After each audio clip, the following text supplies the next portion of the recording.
Comienza la entrevista aquí en Canal 5 Noticias y hoy vamos a hablar de cuestiones internacionales, de política exterior, de comercio, porque nuestro invitado es quien está al frente de ALADI y además fue canciller de la República. Miren.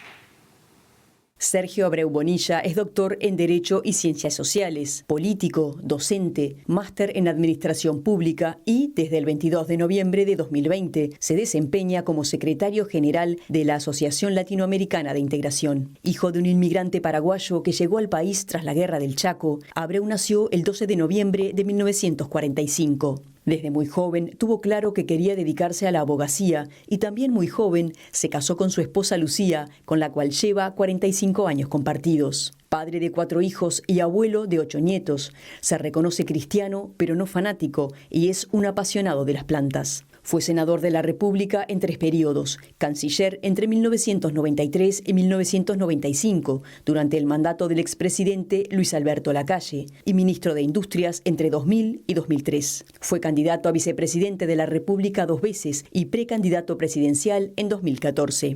Tiene además una extensa carrera en el ámbito privado, es columnista de varios medios y autor de diversos libros sobre la realidad internacional.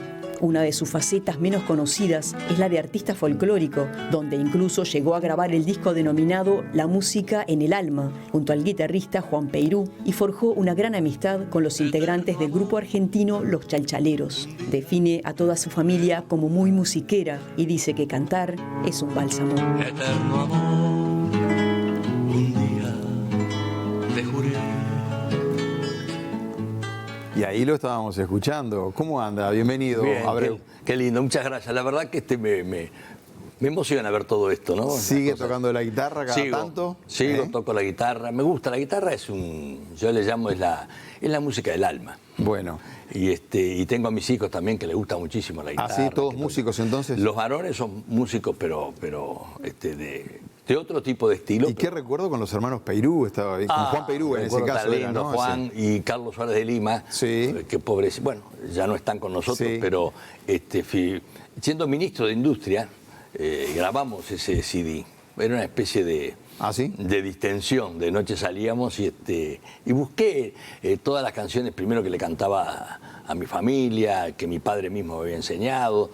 Y realmente es un recuerdo tan lindo. Y eran unos artistas, sobre todo historiadores también, que otra de las cosas que a mí me apasionan, ¿no? Así que, bueno, es un camino en la vida que uno realmente no solo mira para atrás, sino que lo proyecta con permanencia, porque es la vida de todos los días, ¿no? Después vamos a hablar de ALADI, sí, algunas cuestiones puntuales, pero quiero comenzar por el Mercosur, porque a usted también le ha tocado como canciller estar allí en negociaciones de peso. ¿Al Mercosur le cuesta abrirse, le sigue costando abrirse al mundo, digamos? Mirado técnicamente, por decirlo así, el Mercosur está atravesando una etapa de irrelevancia, que es muy seria. Primero, no se sincera. Es decir, no mira realmente cuál es la situación que tiene en libre comercio. Está todavía sosteniendo una eventual unión aduanera que no existe, porque ni siquiera el arancel externo se cobra, un solo país lo cobran 2 veces, está perforado, no tiene políticas comerciales comunes, pero lo más preocupante es que no ha tenido ningún tipo de relacionamiento con grandes bloques comerciales en los últimos 20 años. Bueno, con la Unión Europea se sigue negociando eternamente. Eternamente, y yo creo además que la Unión Europea es muy reticente en temas sobre todo vinculados con la cadena agropecuaria, porque siempre ha sido muy proteccionista en materia agrícola. ¿Y cree que se va a firmar algún día ese acuerdo? Yo espero que sí, porque en realidad también es un tema geopolítico. Si uno ve la preponderancia que tiene China hoy en el comercio internacional, hoy es el principal socio de Brasil, Argentina, Uruguay, Chile, Perú, Colombia. De todos. Sin tener preferencias arancelarias de ningún tipo. Y después, obviamente, y es la que compra más nuestros productos agropecuarios. Más allá de ese tema, la Unión Europea dejó de ser el socio privilegiado que durante muchos años fue. Obviamente que la geografía también determina que hay países que están más cercanos a los Estados Unidos, como el caso de México, que tiene casi el 90% con su comercio con Estados Unidos. Pero el Mercosur a diferencia de todos estos países que nombré, no tiene zona de libre comercio ni con Estados Unidos ni con Europa. Y todos estos otros del Pacífico en general ya la han consagrado. Quiere decir que hay primero una falta de sinceramiento y después una irrelevancia desde el punto de vista de lo que es la inserción externa en lo que es el bloque. Pero irrelevancia de que no importamos como bloque regional para otros bloques. Y hoy parecería, la importancia política se denota cuando se acercan los bloques o los países a negociar. Y ahora la Unión Europea hace 25 años que está en esto. Con Estados Unidos hay una relación, digamos, casi distante. Después que terminó el ALCA, Estados Unidos, que no finalizó, Estados Unidos realizó una cantidad de uniones, de zonas de libre comercio con países por vía separada. Sí, Uruguay tuvo la chance también, ¿no? Tuvo la chance también. Y se dejó pasar el tren, ¿se acuerda de aquel momento? Sí, yo me acuerdo que yo decía que si hubiera sido ministro en aquel momento, si hubiera dicho que el tren no pasaba, me había quedado sin chofer y todo con el presidente, porque esas cosas son de una definición. Era Tabaré Vázquez el presidente, Reinaldo Gargano el canciller. Exacto, tuvieron una discrepancia allí que en mi caso no hubiera pasado porque el presidente me hubiera sacado hasta el chofer ese día, ¿no?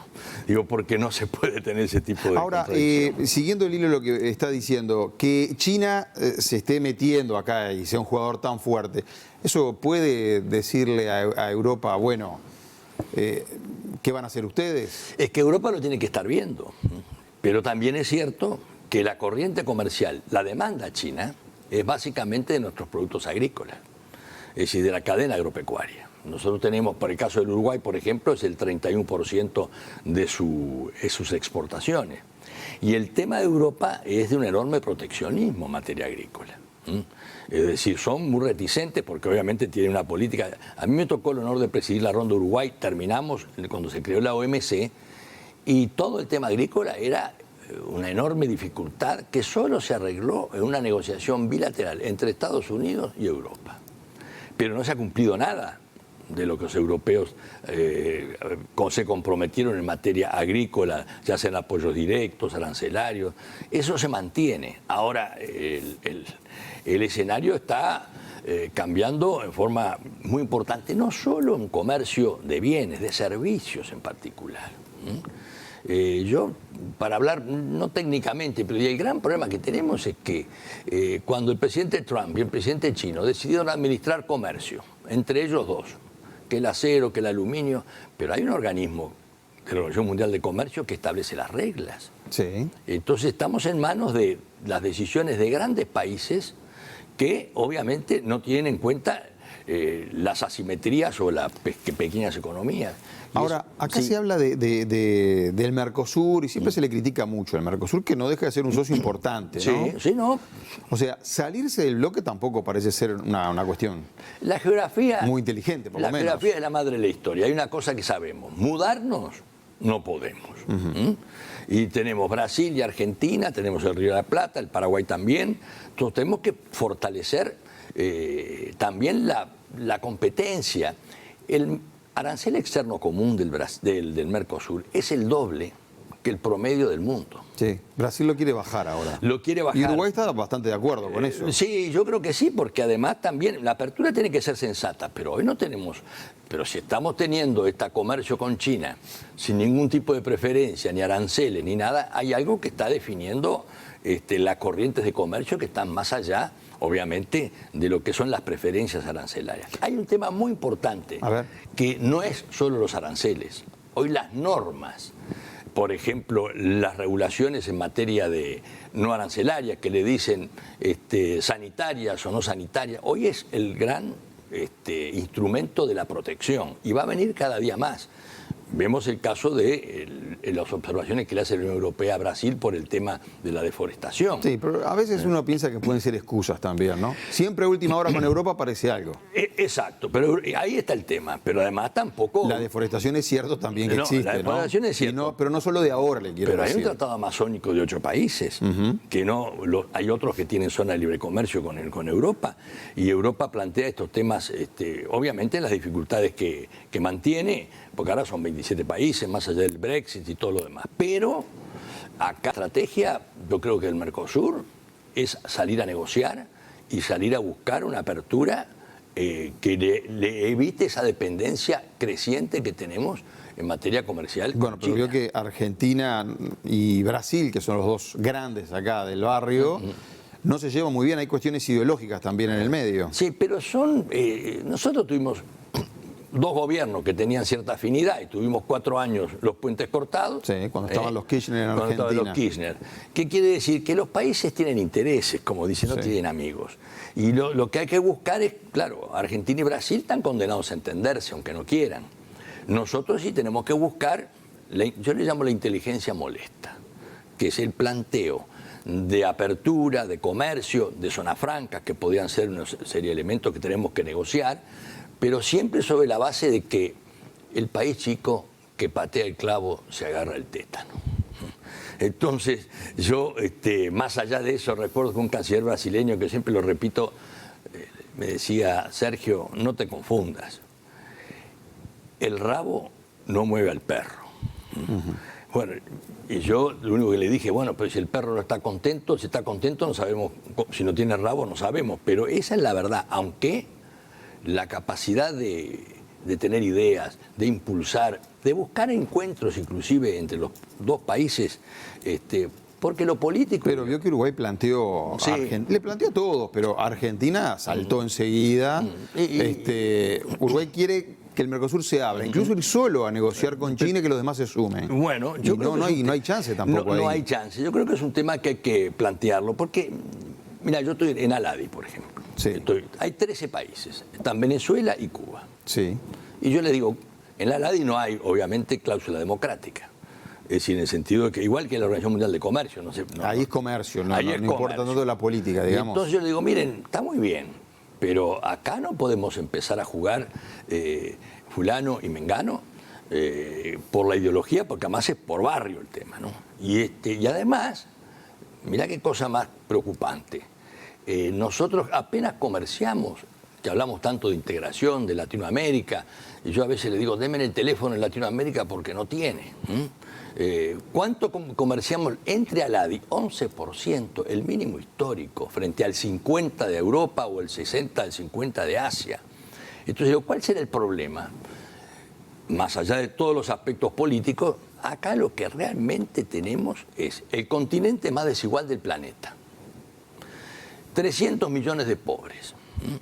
Y la tendencia de esta brecha va a perjudicar específicamente a las pequeñas y medianas empresas, que son más del 90%, que son el 60% de la ocupación y que han perdido más de 30 millones de puestos de trabajo con la pandemia. Entonces, sin hablar de temas muy sofisticados, yo le digo... ¿Pero lo político ideológico pesa ahí dentro de Aladi? No pesa, digamos, pesó en algún momento bastante, pero yo tampoco voy a estar como secretario general pensando cómo administro problemas ideológicos. A mí lo que me preocupa es cómo se aumenta el comercio y cómo ese comercio favorece a los más necesitados. Y los más necesitados que quieren trabajo no saben ni lo que dijo Carlos Marx ni Adam Smith. Está el 60% del empleo está en las pymes. La informalidad ha sido muy importante. Entonces digo, señores, busquemos una mayor, esa solidaridad que se dice. Está bastante en los papeles la solidaridad entonces. Ese doble Porque si me dice que el discurso- comercio es 11% nada más. Y yo le digo, ese doble discurso político, más allá de que todo se pueda repetir, la patria grande, Latinoamérica, todo muy bien. Pero si no hay comercio, no hay empleo. Si no hay empleo, no hay paz social. Y entonces, por eso, de alguna manera diseñamos en la ley esa plataforma digital llamada Pymes Grandes Negocios, que realmente es una novedad para facilitar el ingreso de todo el que quiera comerciar. Le quiero preguntar sobre esa plataforma porque fue novedosa. Sí. ¿Cuál es la idea acá? A ver, un uruguayo que tenga un emprendimiento pequeño, que fabrique zapatos. Ahí está. ¿Qué hace esta plataforma? Yo soy un empresario que fabrico zapatos o diseño zapatos. Sí. Y entonces digo, voy a entrar en la plataforma y digo, miren, yo quiero tener una oportunidad. La plataforma, ¿qué le dice? ¿Usted quiere exportar zapatos o cuero o diseño? Bueno, aquí tiene tal demanda, el producto se negocia de esta manera, tiene tales preferencias y la información que tiene en la LADI en el banco de datos es única. No solo son las tendencias, sino que le pusimos ahora un algoritmo, como llaman los muchachos jóvenes, todos los técnicos, en el que se dice las tendencias van de este lado, de este otro, la posibilidad, por ejemplo, de los alfajores, por decir así, o lo que fueren los insumos, o los zapatos, o todo aquello, y va a encontrar del otro lado alguien que le diga estoy interesado. Todo esto es gratis. Ingresa en la plataforma y le dice, bueno, tengo dificultades para saber. Ahí va a tener a alguien que lo va a ayudar al empresario. Le va a decir desde la propia secretaría, mire, usted puede trabajar de esta forma o así, y lo va orientando porque ni siquiera va a necesitar un departamento de comercio exterior. Vamos orientando incluso en la financiación. Estamos trabajando en algo que a mí me... ¿Ya está funcionando esto? Está funcionando. O sea, ya se puede entrar a esta plataforma. El que quiere ingresar en plataforma Pyme Negocios, Pymes Grandes Negocios, que se llama Grandes Negocios, es para cualquier tipo de pymes a los niveles que quiera. Ingresa y después hacemos en sus oportunidades determinadas ruedas para determinados productos. Puede ser, por ejemplo, ahora en comercio, el turismo, la música. ¿Y ya hay algún uruguayo que ingresó a la plataforma, que está siendo parte? Claro, la está probando por lo menos. Está probando. Hicimos ahora con la primera ronda, hicimos con Naciones Unidas en mujeres, materia empresarial. Hicimos ahora de cadena de valor. Es decir, hay que difundirla, el problema es que hay que conocerla, porque la gente piensa a veces que Aladi es una especie de mamut, sí. y es normal pero es el instrumento. El instrumento es lo que le dice, yo le digo al empresario, usted tiene dificultades, tiene una intención, vea qué posibilidades tiene que le compre a alguno, que venda, a dónde puede complementarse, y va a encontrar una cantidad de oportunidades y va a ser asesorado en ese tema. Y el registro ya está a miles y miles de empresas, empezamos en cero. Entonces el trabajo es ese. Yo, más que hablar de política, de los señores, aquí es el comercio, y el que no comercia, siendo hijo de inmigrante como soy yo, sé que... Se preocupa por reactivar el comercio y el empleo. Y el empleo. La pandemia golpeó muy fuerte a toda la región. Golpeó muy fuerte, pero también desnudó una realidad. A ver. Que es la falta de competencia de las pequeñas y medianas empresas, que son más del 90%. Hoy las grandes empresas, las grandes cadenas de valor, tienen espalda y producen determinados productos en cada lado y se ubican en los grandes centros de consumo, lo textil, incluso las etnias, los indígenas, una cantidad de gente que tiene esa producción, que tiene que ver cómo lo hace, ha sido enormemente impactada. Ahora, el tema es cómo lo sacamos. ¿Cómo nos levantamos? No es ni con asistencialismo, ni es tampoco con una improvisación. Es una cultura ayudada a ser empresario, sin temor de decir, encontrar a alguien, conversar, le voy a vender, le voy a comprar. Y hay temas... ¿Y por qué es tan bajo el comercio intrazona? 11%, 12%. Es el más bajo histórico. ¿Pero y por qué? ¿No se confían los empresarios de acá, no confían en el empresario de la región, pagan menos? Porque los países tampoco en realidad tienen ese impulso y hoy, esa que te decía yo, las zonas de libre comercio con Estados Unidos, con Europa, hay países que ya tienen acuerdos con Asia, y nosotros, por eso hablo de la irrelevancia a veces, ¿no? Son países distintos, de ubicación geográfica diferente, pero en ese tema, en la facilitación de comercio y en el instrumento más importante que tienen, que es la convergencia. Por ejemplo, Mercosur, el Pacto Andino y la cantidad, pero más de 100 acuerdos están dentro del Aladi. ¿Qué es lo que tienen? La posibilidad de negociar y ampliar cada país con los otros, cosa que algunos hacen. Pero no tienen el dinamismo, para mí, desde el punto de vista técnico, políticamente cada país hace, que pueda tener esa sensibilidad de decir, miren, hay otro tema, Leo, que es la infraestructura. Que sigue habiendo carencias. Pero muy importantes, porque hoy ya te están exigiendo puertos digitales, puertos verdes, puertos que tengan determinados estándares. ¿Y ahí está atrasado América Latina? Pero terriblemente atrasado. Las hidrovías, la hidrovía no solo de la Paraná-Paraguay, las hidrovías del norte, las hidrovías bioceánicas. Ahí los chinos están haciendo y financiando grandes inversiones en materia de transporte de ¿Y el puerto de Montevideo cómo está? Y el puerto de Montevideo está muy bien. Pero en cuanto a tecnología, en cuanto a salir a competir, como se dice. Mira, a ver, sin entrar a juicios del puerto Montevideo, pero los puertos en general tienen este problema, en general, que las distintas autoridades que participan en el puerto manejan su propia información y no la comparten en forma centralizada. Hay temas también de aduana, que es otro tema muy serio. Yo ahora estoy trabajando, aunque parezca una contradicción, con la Unión Postal de las Américas y la Unión Postal Universal. Tuve una reunión. ¿Para qué? Para incorporar todo ese sistema digital de los correos para el transporte y el comercio. Ahora, todo eso necesita unificación de normas, una coordinación de distintas instituciones. Hay una fiebre en muchos países nuestros que es la chacra institucional. Yo soy mi chacrita. Yo me podré, y cada uno tiene, lo digo en general, porque eso me tengo que cuidar mucho de, pero los puertos van a tener enormes exigencias. Simplemente en la competencia, si no es competitivo en costo, se acabó, porque hoy el transporte marítimo son 5.000 barcos que andan por ahí, 18 millones de containers, que no es poca cosa. Y ya tuvimos este problema. Sí. Abreu, y usted, más allá que ahora está al frente de ALADI, el camino que está tomando Uruguay de ir hacia China, ese TLC con China, ¿le puede servir a Uruguay o es muy riesgoso? Creo que es una decisión que no me cuesta, como corresponde a mí juzgar por razones obviamente, pero es una decisión que trata de buscar que se haga una negociación o en conjunto o aisladamente, pero que se movilice. Mercosur en estas condiciones está paralizado. No puede dejar en offside con los socios del Mercosur, ¿no? No, hay que tener cuidado, pero eso, digamos, esto lo digo por experiencia, por el tema de que la cola no mueve al rabo, o que la cola no mueve al perro, ¿no?